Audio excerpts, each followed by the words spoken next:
దేవుని పరిశుద్ధ నామానికి మహిమ కలుగును గాక. ఈ నూతనమైన నెలలో మిమ్మల్ని చూడడానికి దేవుడు ఇచ్చిన మరొక అవకాశం బట్టి దేవునికి వందనాలు చెల్లిస్తున్నాము. ఈ మే నెలలో దేవుడు మిమ్మల్ని ప్రతి ఒక్కరిని ఆశీర్వదించును గాక. ఈ మే నెలలో మనం ధ్యానించబోయే వాక్యము 1 కొరింథీ పత్రిక 10వ అధ్యాయము 13వ వాక్యాన్ని మనం చదువుతునేటప్పుడు, సాధారణముగా మనుషులకు కలుగు శోధన తప్ప మరి ఏదియూ మీకు సంభవింపలేదు. దేవుడు నమ్మదగిన వాడు, మీరు సహింపగలిగినంత కంటే ఎక్కువగా ఆయన మిమ్మల్ని శోధింపబడనీయడు. అంతేకాదు సహింపకలుగుటకు ఆయన శోధనతో కూడా తప్పించుకొను మార్గమును కలుగజేయును. దేవుని వాక్యాన్ని మనం ధ్యానిస్తున్నప్పుడు 1 Corinthians chapter 10 verse 13 says, "No temptation had overtaken you what is common to mankind, and God is faithful; he will not let you be tempted beyond the limit." ఇక్కడ దేవుని వాక్యాన్ని మనం ధ్యానిస్తున్నప్పుడు దేవుడు ఆయన అదుపుకు మించి మనల్ని శోధించబడని ఇవ్వని దేవుడై ఉన్నారు. జయించడానికి శక్తి మనకు కావాలా, బలము మనకు కావాలంటే దేవుని సన్నిధిలో మనం సమయాన్ని గడుపుతూ పరిశుద్ధాత్మ చేత నిండబడి ఆయన శక్తి చేత మనం నిండబడిన ఎడల సమస్త శోధనని జయించడానికి దేవుడు తన బలాన్ని మనకు అనుగ్రహించి దేవుడై ఉన్నారు.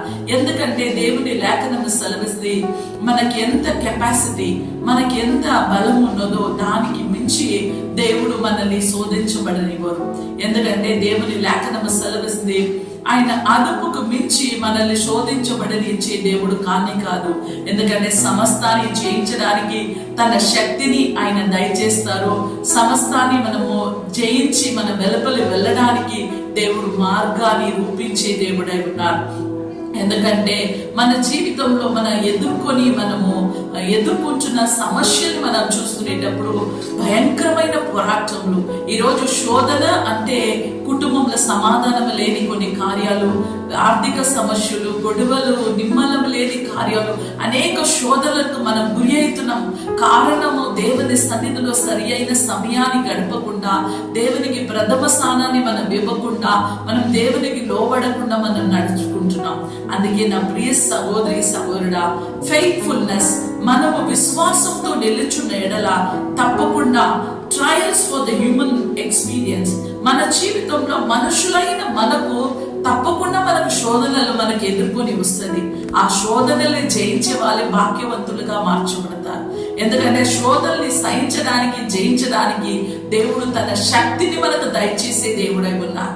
చాలా మటుకు మనుషులైన మనము ఈ శోధనలు, పోరాటములు, భయంకరమైన చీకటి మనల్ని కమ్ముకోనంగానే బాధ వేదనతో మన విసుగైపోయి మన జీవితం మీదనే మనకు విరక్తి వచ్చేస్తుంది. ఆ సమయంలోనే దేవుని సన్నిధిలో మనం సమయాన్ని గడుపుతునేటప్పుడు, దేవునితో మాట్లాడుతునేటప్పుడు, వాక్యాన్ని ధ్యానిస్తునేటప్పుడు పరిశుద్ధాత్మ దేవుడు మనల్ని ప్రతి ఒక్కరిని బలపరిచే దేవుడై ఉన్నా, తన ఆత్మ చేత మనల్ని నింపి ఆయన అభిషేకించే దేవుడై ఉన్నా. అందుకే వాక్యాన్ని మనం ధ్యానిస్తునేటప్పుడు అపోస్తలుల పౌలు ఎలా తన శోధనల్ని జయించడానికి దేవుడు శక్తిని అనుగ్రహించినారో, ఈ రోజు నీకు నాకు ఆ శక్తిని దేవుడు అనుగ్రహించి సమస్తాన్ని జయించడానికి తన బలాన్ని మనకు దయచేయబోతున్నారు.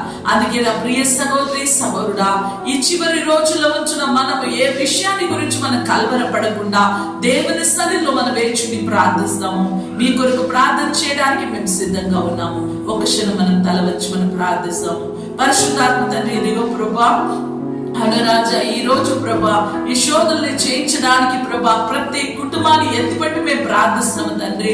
ప్రతి కుటుంబాన్ని, ప్రతి యవనస్తులని ప్రభా, అనురాజ కుటుంబస్తుల్ని ప్రతి ఒక్కరిని పేరు పేరున ప్రభా మీ పాదములు సమర్పిస్తున్నాము తండ్రి. ఈ లోకంలో శోధనల్ని జయించడానికి మీ శక్తి, మీ బలము మాకు కావాలా ప్రభా. అనురాజ శోధనల్ని జయించే వాళ్ళు భాగ్యవంతులుగా మార్చబడుతున్నారు తండ్రి. ప్రతి బిడ్డని మీరు తాకండి ప్రభా. అనురాజ మా కొలతకు మించి ప్రభా మీరు మమ్మల్ని శోధించారు ప్రభా. అవును రాజా, సమస్తాన్ని భరించడానికి శక్తిని మీరు దయచేస్తారు ప్రభా. ఎలాగైనా ప్రభా ఆ శోధనని జయించి మేము వెలుపలికి రావడానికి ప్రభా మాకు మార్గదర్శి ఉండి ప్రతి కార్యంలో మీరు విడిపించి రాజా మీ కృప చేత భద్రపరచుకొని ప్రభా ప్రతి కుటుంబాన్ని ప్రభా అవును రాజా మీ పాదములు సమర్పిస్తూ నజరేయుడైన యేసుక్రీస్తు నామములో ప్రార్థిస్తున్నాం తండ్రి. ఆమేన్. Praise Lord.